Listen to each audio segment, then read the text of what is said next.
አጋንንት የተሞላን ሰው በትምህርት ልትመልሰው አትችልም። ኦሬዲ ጆሮ የተደፈነ ነው። ሌላ መንገድ ነው ያለው። ጌታ ምን ይላቸዋል? ይህስ የጨለማ ሰዓት ነው። ምን ይላል? ወንበዴ እንደምትይዙ ሰይፍና ጎመድ ይዛችሁ መጣችሁን? በመቅደስ ዕለት ከእናንተ ጋር ስሆን እጆቻችሁን አልዘረጋችሁብኝም። ይህ ግን ጊዜያችሁ የጨለማም ስልጣን ነው። ስለዚህ ሐና፣ ቀያፋ፣ እስክንድሮስ በሙሉ ስታዩዋቸው ቀሚስ ለብሰው ጥምጥም አድርገው ሰው ይመስሏቸዋል። ኮንትሮል ያደረጋቸው ግን ኢቪል ስፒሪት። እነዚህ በከንቱ የጠሉ ዕውቀት በማጣትም የጠሉ አይደሉም። አጋንንት ያለባቸው ሰዎች በጣም መለየት አለባቸው። በልዩ መንገድ ነው የምታስተናግዳቸው። መጋደላችን ከደምና ከስጋ ጋር አይደለም ይላል። አንዳንዴ ከደምና ከስጋ ጋር ይሆናል፣ አንዳንዴ ግን ላይሆን ይችላል። ጳውሎስ ገብቶታል። ምንም ስጋና ደም ቢሆኑም ኮምፕሊትሊ ማይንዳቸው ፖሰስድ የሆኑ በኢቪል ስፒሪት የሚመሩ ሰዎች አሉ እና ጌታ ገብቶታል። ይህ እኮ እናንተ ናችሁ በእርግጥ ጎመድ የያዛችሁት፣ ግን ጨለማው ኃይል ነው የሚነዳችሁ ይላቸዋል። ሰዎች አንዳንዴ አልፈው የተሰጡትን በኖርማል ስብከት ልታድኗቸው አትችሉም።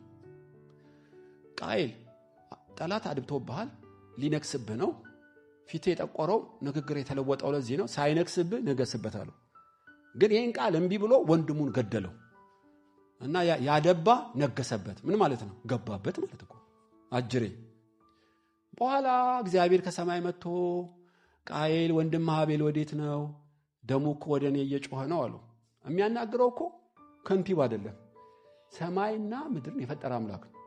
ምን እንዳለው ታውቃላችሁ? እኔ የወንድሜ ጠባቂ ነኝ። ለምን በድፍረት እንዲህ ያለው ብትሉ አልፎ ስለተሰጠ። አልፎ የተሰጠ ሰው በቀላሉ ልትመልሰው አትችልም። የእውነትን ብርሃን ከተቀበለ በኋላ ለካደው ሰው ይህንን መመለስ ጭንቅ ነው፣ እንዲያውም የማይቻል ነው የሚል ፍንጭም ሰጥቶ ነው። ሳውልም ዳዊት እልፍ ገደለ የሚል መዝሙር ሲሰማ ቀና። የቀናት መንፈስም ሰይጣን ገባበት ይላችኋል። ሰይጣን ከመግባቱ በፊትና ሰይጣን ከገባበት በኋላ ሳውልን እኩል ማስተናገድ አትችልም። ስለዚህ እዘምራለሁ ካልክ አንድ ጊታር ላይ አንድ ሳውል ላይ ነው የምታየው። መቼ ጦር እንደሚወረውርባት ታውቅ። ለምን ብትለው ማብራሪያ የለውም።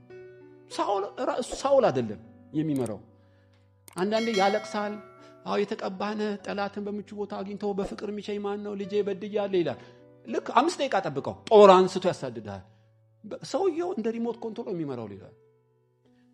ስለዚህ የምታናግረው ራቅ ብለህ ነው። እንግዲህ ያው በጥንቃቄ ነው።